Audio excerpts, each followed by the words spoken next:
At some point of our life, we think loving a person is everything. But what if you give 100% to your love and someday your love is gone due to some reasons?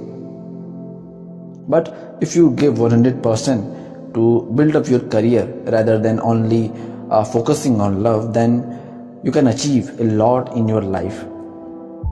Because love can wait for you, but career won't. If it's gone, then you won't get it back. Time will not come back. Love will not feed you when you will be hungry, but career will. Love can betray you at any point of your life, but career won't. Love can give you temporary happiness, but career will keep you permanently happy.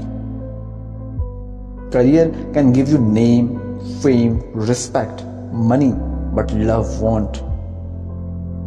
If now you won't focus on your career, then the so-called love of your life will also be not there.